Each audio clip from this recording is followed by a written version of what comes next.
Une fois par mois, le Conseil de développement du Pays des Vallons de Vilaine vous donne rendez-vous pour Notre territoire en vie. Des échanges et réflexions avec des invités dans la convivialité, l'humour parfois et le respect toujours. Et n'hésitez pas à nous solliciter pour prolonger le dialogue et proposer des sujets sur le site de Radio Laser.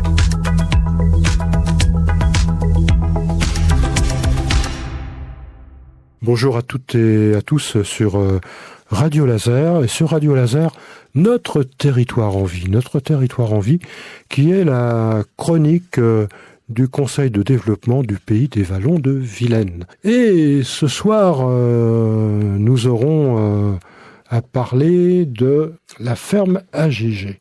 Nous accueillons Gégé. Gégé, c'est Gérard Coutances. Bonjour Gégé. Bonjour. Et Gégé, elle va nous raconter pas mal de choses. Et puis, on a notre vice-président du Conseil du Pays des Vallons de Vilaine, qui est Jean-Marc Van Hout, n'est-ce pas ? Nous avons également Silas qui est stagiaire au service civique et qui s'intéresse à la relation entre la ville et la campagne. C'est ça, hein, je ne dis pas. Et puis, nous écoutons, nous avons Enora qui, si elle veut parler, nous parlera, qui est stagiaire. Elle est la bienvenue pour échanger avec nous. Alors, le CODEV du Pays des Vallons de Vilaine a organisé une projection d'un film réalisé par Florent Verdet. Et le titre de ce film, c'est La ferme à Gégé. La ferme à Gégé. Et Gégé, eh bien, il a quitté sa ferme de Normandie. Il complétera, il ne faudra pas hésiter à corriger éventuellement ce que je dis, Gégé. On s'appelle Gégé, hein. Si tu veux, tu peux m'appeler Berbère. Hein. Moi, bien sûr. Ou Nanar, moi je m'appelle Bernard, hein, d'accord. Okay. Et donc, il a quitté sa ferme de Normandie il y a quelque temps. Et il l'avait ouverte, cette ferme, pendant près de 30 ans, aux enfants, d'où qu'ils viennent d'ailleurs, et souvent des villes et des banlieues. Retenons d'abord que le bien vivre ensemble est essentiel. Et bien vivre ensemble, c'est une des commissions d'ailleurs du Conseil de développement des Vallons de Vilaine, qu'on essaie de gérer un peu, Jean-Marc et moi. Et bien vivre ensemble est essentiel. Et ce film documentaire le montre avec brio. En effet, vous vous rappelez la fable de La Fontaine, le rat des champs et le rat des villes. Eh bien là, c'est un peu à l'envers. Ça va être le rat des champs qui va accueillir le rat des villes, contrairement à la fable de La Fontaine. Et donc, dans ces conditions, les enfants qui vont aller à la ferme, des enfants des villes et de banlieues souvent, vont découvrir ce qu'est la vie dans une ferme, avec ses animaux, les travaux agricoles. En bref, ils découvrent le monde paysan et son environnement pour mieux le comprendre. À ce moment-là, ils ne savent pas que c'est pour mieux le comprendre. Mais bon, Gégé nous précisera sûrement tout ça tout à l'heure. Et ceci ne peut que créer des liens afin de mieux vivre ensemble avec le milieu paysan, mais avec d'autres milieux également. Ce monde agricole souffre beaucoup actuellement, on le sait, aujourd'hui en France et ailleurs aussi. Il souffre de désintérêt, souvent parce que sa réalité n'est pas comprise par manque de liens.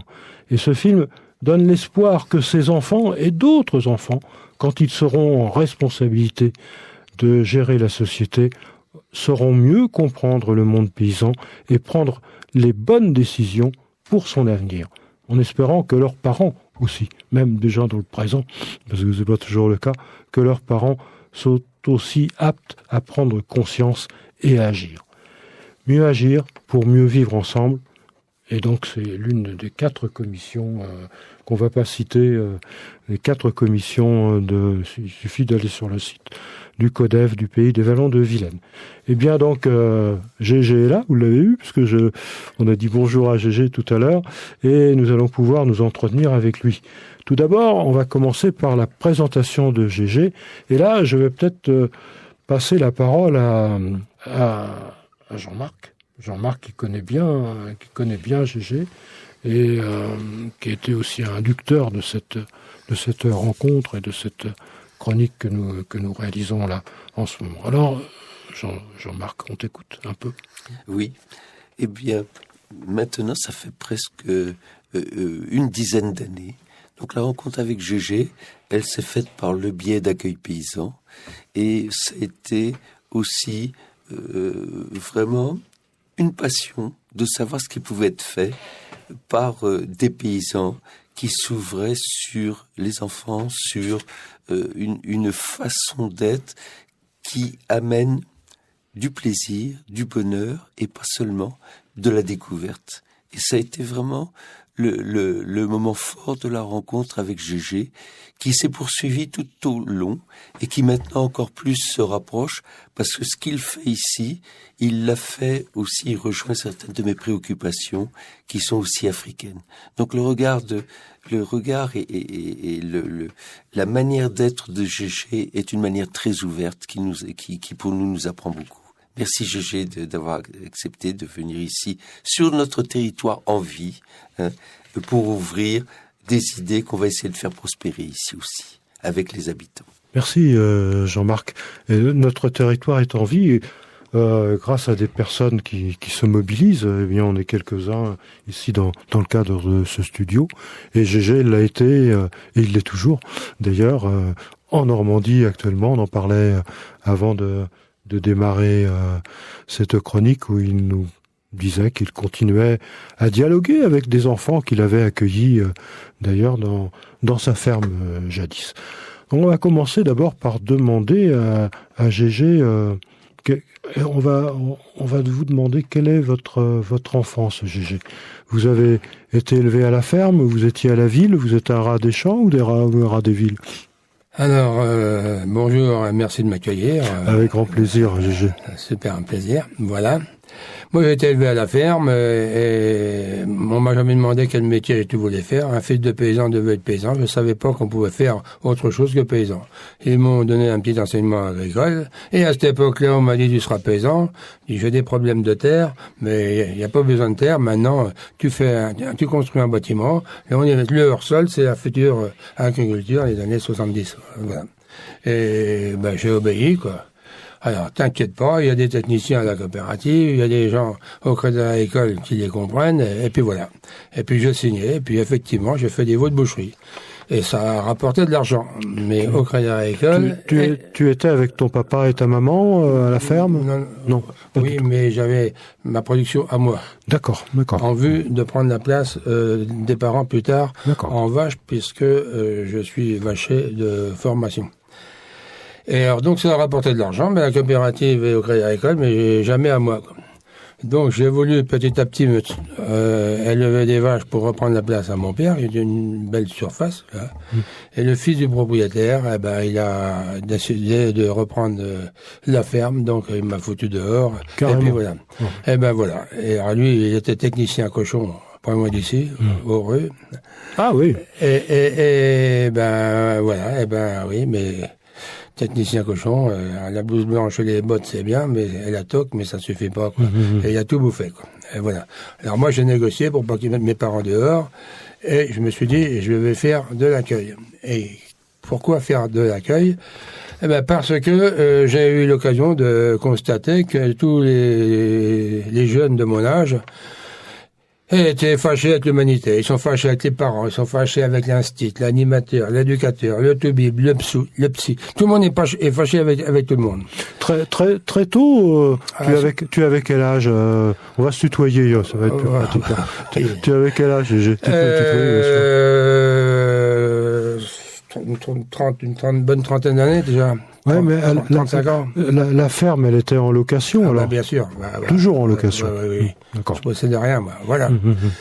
Et donc, je dis, j'avais marié, bien sûr, avec ma petite Denise, et puis deux filles. D'accord. Et il y a plus de quoi pour faire les courses. Fallait qu'on fasse quelque chose. Ma femme est partie travailler à l'extérieur, faire une formation. Et moi, je me suis dit, donc, pour les raisons que j'ai évoquées tout à l'heure, je vais faire de l'accueil d'enfants.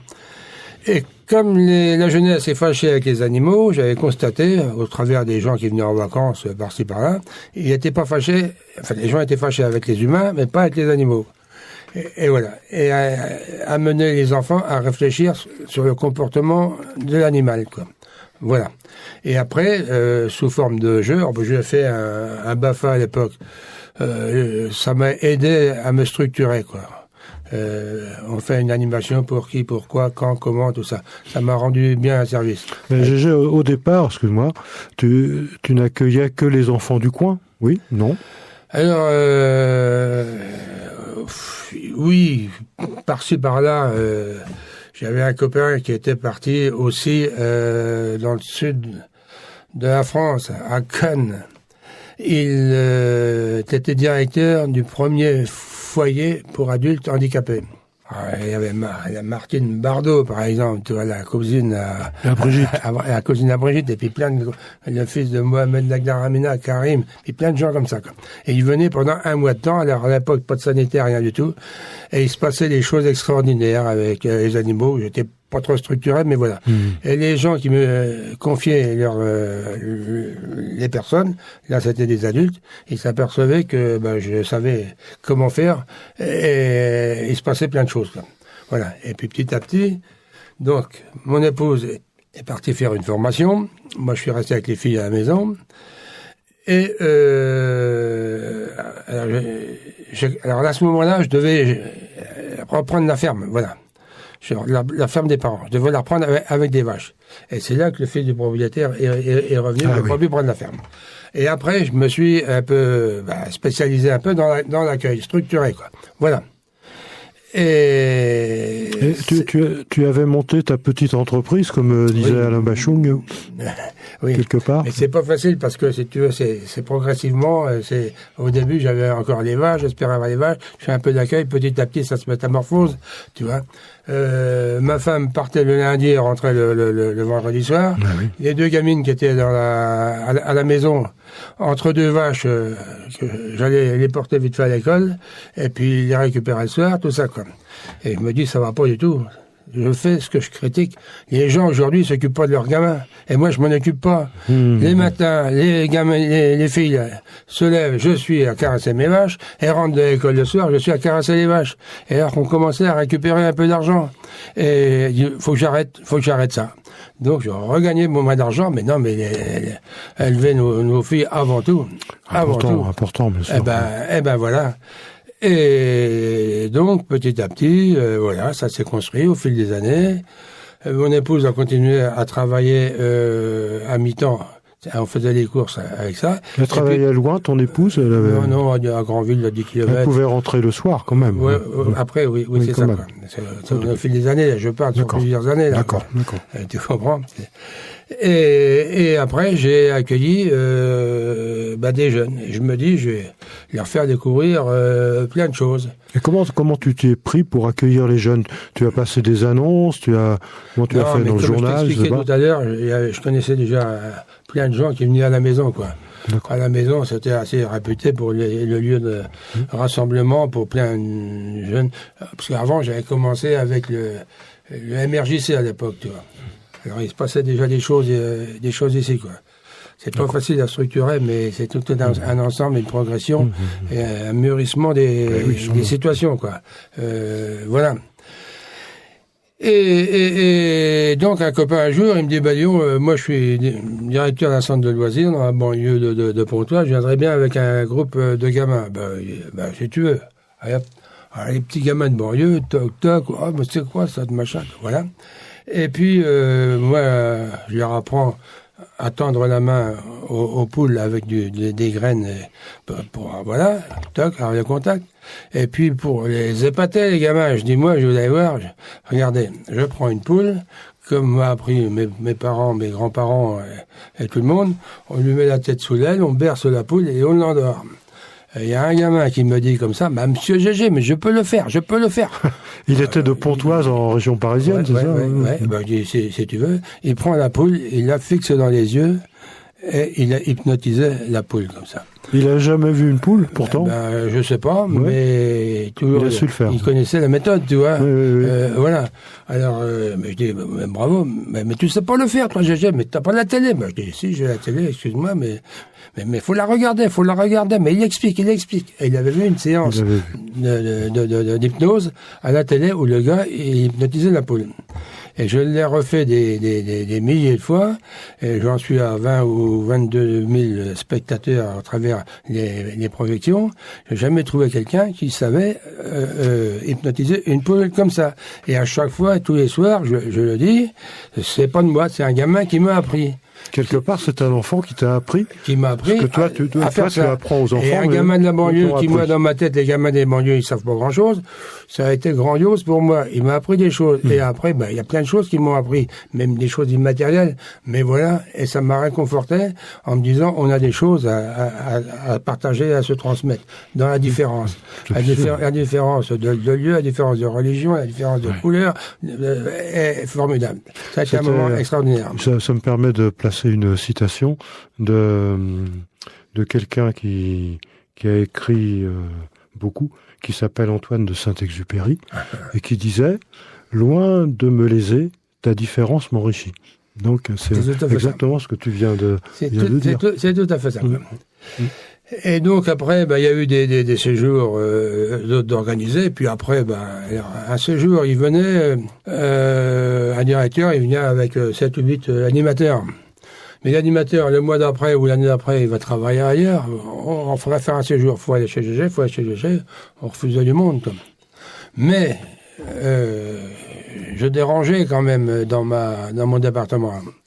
Je me suis fait happer par la Chambre d'agriculture. Un jour, le président du syndicat et de la Chambre d'agriculture, c'est quoi ton affaire, c'est quoi ça, bazar, machin, tu vends pas de produits, tout ça, et puis peut-être tu adhères à quoi? On dit, j'ai pas besoin d'adhérer chez vous, parce que pour eux, il aurait fallu que tu produises quelque chose. À chaque gamin qui venait chez moi, qui reparte avec un dépliant, voilà, en disant, tu dis à papa et maman que je suis ouvert samedi et dimanche, tu reverras les animaux, mon petit chéri, et papa et maman, je vais lui vendre du potet, du boudin, des rillettes, des haricots, tout ce que tu veux. Eh ben, je dis non, moi, il n'est pas question que les enfants soient un produit d'appel comme un vulgaire paquet de lessive dans un supermarché. Sûrement pas. Je n'ai rien à vendre, j'ai qu'une prestation à leur donner. Alors voilà. Et alors après, on m'a fait, j'ai subi plein de contrôles, la DAS, jeunesse et sport, service vétérinaire pour essayer de me casser, quoi. Mais ils n'ont pas réussi. Comme tu expliques uniquement pour ça, pourquoi ils voulaient te casser? Au contraire, c'était leur intérêt. Oui, mais j'avais du succès, j'étais pas à la FDSEA. C'est super que tu avais du succès. Oui, mais pas à la FDSEA, j'aurais marqué bienvenue à la ferme et il m'aurait laissé faire. Non, c'était pas... On rentrait pas dans une case. Absolument, Silas. Non, mais voilà, quoi.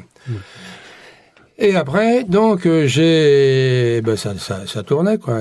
L'été, il y avait 120 gamins dans la cour, des fois, par moment, quoi. Malgré les aléas, les autres... Et tu étais tout seul? Tu n'avais personne? Je suis arrivé, on était 4 à faire tourner ça. Et il y avait 5 ou 6 groupes, mais qui venaient avec leur encadrement. Ils avaient chacun un petit préau, un gaz et un frigo, puis ils se débrouillaient, quoi. Voilà. Mais on prenait des groupes à tour de rôle pour faire l'animation. Ils n'étaient pas là en contemplant, quoi. Alors, on avait des jeux appropriés où il faut imaginer, faut réfléchir à ce qui se passe ici, quoi. Mais alors, tu étais une auto-entreprise, oui, ou tu étais associé à une association X, Y ou Z, nationale ou régionale, non? J'étais adhérent, mais c'est pas l'association qui me disait comment faire. Donc c'était l'entreprise à GG, c'est ça? La ferme à GG. Tout à fait, j'avais mon service, mon système fiscal et tout ça. D'accord. J'ai l'affaire et tout ça, quoi. Voilà. D'accord. Voilà, l'important c'est les expériences qu'on va y vivre et puis qu'on va découvrir. Et au début, si tu veux, dans mon village, un des premiers groupes, on avait pris les poneys et les carrières, on allait faire un tour au bourg. Leur faire voir ce que c'est qu'un village. Il y avait une épicerie, on peut acheter des bonbons. Ils ont acheté le stock, mais bon, ils l'ont jamais payé, quoi. Donc, alors, qui c'est que tu nous arrives, GG, t'amènes dans ton village, on n'a pas besoin de ces gens-là, des gens colorés, forcément. Alors là, dès le départ, c'est super, au contraire, ils découvraient aussi. Mauvaise introduction, là, tu vois, voilà. Alors après, je me suis dit, on n'a pas besoin d'aller au village, tout ça. Et après, les gens, au fil du temps, ils se bousculaient, parce que tous les jeudis soirs, il y avait 150, 200 personnes qui venaient partager le barbecue avec chacun de sa bouffe, quoi. Et tous les gamins qui étaient là nous faisaient un spectacle sur ce qu'ils avaient vécu à la ferme, quoi. Et les petits gamins des banlieues, ils prenaient un malin plaisir ils me demandaient, mon Bob, ou se déguisaient en vieux paysan, de se mettre dans la peau d'un paysan, mais dans son côté culturel, pas dans son savoir-faire. On n'a rien à foutre du savoir-faire, tu vois. Tu vois, aller nourrir les cochons, toc, toc. Est-ce qu'ils sont bien, mes cochons? Une case comme ça, ouais. T'as pas l'air de dire qu'ils sont bien. Bah, c'est petit. Alors quoi, c'est petit, quoi. Ben, ils sont pas libres. Ça veut dire quoi, de pas être libre? Eh ben, ils peuvent pas aller où ils veulent, ils peuvent pas faire ce qu'ils veulent, tu vois. J'ai dit, t'as raison. Ben, j'ouvre la porte. Ah ben non. C'est quoi la liberté, quoi? Enfin, finalement, on débouche là-dessus. Voilà. Le soir, ils couchaient sous les tentes, tu vois. Hein. Le soir, et pour beaucoup, c'était la première fois qu'ils dormaient sous une tente. Oh bah, c'est pas épais, une tente. Et à Maxime, il voulait que je donne la liberté aux cochons. Heureusement qu'il l'a pas fait. Jusqu'à 1h du matin, j'écoutais, c'est ça, formidable, les tentes pour ça. Eh ben, ils épiloguaient sur la liberté. Et il y a besoin de personne d'autre. Par rapport à leur expérience, leur vécu, tu vois. Et okay. C'est tout ça qui est de laquelle richesse. La petite gamine qui fait un lapin à travers le clapier. Tu fais le lapin, puis la gamine est toute seule, elle est pas dans le groupe, il y a quelque chose qui est bizarre, toi. Qu'est-ce que tu fais? Ben, je regarde le lapin. Et le lapin, il fait quoi? Il me regarde. Pourquoi il te regarde, le lapin? Ben, le lapin, je pense qu'il pense que je suis jolie, quoi. Pour moi, je me dis que peut-être qu'elle aurait aimé que quelqu'un d'autre, voir sa maman, elle lui en dise autant, quoi. Et puis des choses comme ça, ben, on en a vécu plein. Des nouvelles choses, mais il y a des choses qui étaient très, très poignantes. Et donc, on était à 4 à faire tourner ça. Au début, j'ai fait travailler mes 2 filles. Voilà, qui se sont imprégnées de mon savoir-faire, de ma culture. Là, elles étaient adolescentes, là, maintenant. Oui, au début, c'était pour eux, il y a débat. Voilà, et après, j'ai embauché. On était toujours 4 à travailler. C'était les étés, puis un peu au printemps. Et puis, voilà, quoi. J'ai noté, on en parlait tout à l'heure avant de démarrer la chronique, tu nous parlais des balises pour se retrouver, pour faire des parcours qui finalement ont permis d'apprendre aux enfants, en tous les cas de leur faire saisir la notion du vivre ensemble et du partage. Tu peux nous raconter un peu ça? Ouais, c'est même plus important que cela. Un jour, Jeunesse et Sport, et puis je sais plus qui, ils viennent, mais il n'y a pas de clôture, il n'y a rien du tout. Non, mais ils peuvent se sauver. Ils ne vont pas se sauver, les gamins. Ah, si. Ils m'ont fait mettre auprès de mon sanitaire une barrière. Ah oui. Bon, la barrière était là, tu pouvais passer par derrière si tu veux. Mais, non. Il a disparu 4 jours après, la barrière. Et puis, il n'y en a jamais eu. Mais sur les 18 000 gamins que j'ai eu, 18 000, oui. Ouais, à 3 jours et demi de moyenne de séjour. Il n'y en a jamais un qui s'est barré. Jamais. Pourquoi ils se barrent d'un lieu, les enfants? C'est parce qu'ils s'emmerdent dans ce lieu-là. Il faut créer les situations pour qu'on n'ait pas envie de quitter ce lieu. Ils descendaient du bus. Alors, les animateurs, sur toute la région parisienne, ils savaient pas où ils tombaient, mais c'était des gamins en plus. Ils oubliaient qu'ils étaient animateurs. Vous posez vos valises ici parce que moi, on m'a dit que vous veniez, et mes cochons, il faut les nourrir, quoi. Alors, au boulot, toc, quoi, actif. C'est trop bien, c'est trop balèze, ça déchire, c'est trop fort, quoi. Toc, on y va, et on fait un jeu. Alors, un jeu avec encore un système de balises. Une base. Vous partez avec une carte, il faut retrouver une photo. Vous retrouvez le lieu où ça a été pris, la photo. Et vous me dites quel est le sujet qu'il y a sur la balise là. Toc, pour savoir. Ouais, après, on a gagné, on met des points.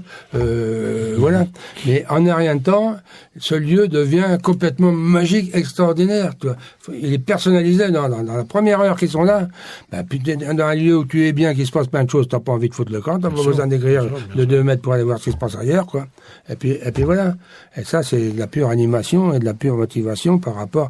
Là, les enfants ont appris ce que c'est que agir ensemble pour trouver la photo, par exemple, c'est ça? Mais voilà, et sous forme de jeu. Et on avait plein de jeux comme ça, mais que tu ne vas pas trouver dans le commerce, je te promets, quoi. Un jour, il y avait un autre jeu, par exemple. En se promenant dans mon marécage en bas, on avait vu qu'il y avait des grenouilles. Alors, des grenouilles, on peut faire un jeu avec les grenouilles. Ah oui, c'est comment? Ben, je dis, attention, on les protège, on fait gaffe. Hein. Vous les attrapez, et vous me les donnez à des équipes, toc, et les points. Ben, je dis 200 points par grenouille attrapée. Ah, c'est trop de la balle. Un animal, on va gagner. Toi, tu crées dans le jeu, quoi, voilà. Ouais. Et on arrive dans le banc là-bas, on dit, vous avez compris? Ouais, 200 points par grenouille attrapée. On peut y aller? Ouais, ok. Toc. Il dit, bon, il y a une équipe qui démarre, il voit la grenouille par terre. Il voit déjà les 200 points sauter au tableau. Mais manque de bol, la grenouille, elle saute dans les mains d'un de l'équipe adverse. Alors là, gros cirque, tu vois. C'est moi qui l'ai vu, hop, il dit, on arrête tout, là. Qu'est-ce qui s'est passé? Bah, monsieur Gégé, moi, mais l'animal, il était là, mais je l'ai vu. Les autres, oui, mais il l'a vu. Ben, je dis, pas de souci. Et toi, qu'est-ce qui t'arrive? Mais c'est pas ma faute, monsieur. Mais l'animal, il est venu tout seul de ma main. Il est tout seul. C'est pas moi. Eh ben, les autres, oui. Bon, ben, je dis, excusez-moi, on arrête tout. C'est moi qui ai inventé la règle du jeu, et ça va pas du tout, mon truc. Je ne savais pas que ça pouvait se passer comme ça. Oui, ça donc, on se pose, voilà, et on réfléchit ensemble comment on pourrait établir une règle du jeu pour cette activité-là. Ouais, donc tu as modifié cette règle du jeu avec eux. C'est eux même qui m'ont proposé. Et donc il y a un petit blond qui vient me voir, il dit peut-être qu'on pourrait donner 100 points à celui qui l'a vu et 100 points à celui qui l'a attrapé. Oh, tu montes là-dessus, tu proposes, oui, vous êtes d'accord? Il n'y a pas d'avis contraire? Non. Eh ben, les pieds au gadouille comme ça, on a fait de l'autogestion ensemble. Il y a un souci, on en discute et on trouve une solution. Si je travaillais encore, j'ai envie de travailler député, mais bon. En bref, c'est ce qu'on appelle le vivre ensemble. Mais bien s'entendre ensemble. Échanger, dialoguer, agir ensemble. Non, mais bien sûr. Et puis des exemples comme ça, ouais, il y en a plein. Alors on va être obligé d'arrêter là cette chronique. On va se retrouver la semaine prochaine. C'est vraiment passionnant cet entretien que l'on a avec Gégé. On va vous souhaiter à toutes et à tous un très très bon week-end. Prenez soin de vous, regardez bien la nature autour de vous, regardez les animaux et les humains aussi autour de nous. On a beaucoup à apprendre de ce qui nous entoure et soyons toujours curieux de comprendre pour agir. À très bientôt et un très très très bon week-end. Au revoir à toutes et à tous. Au revoir Gégé, au revoir Jean-Marc, au revoir Silas, au revoir Enora, au revoir à toutes et à tous. Merci. Et merci de votre accueil. Merci.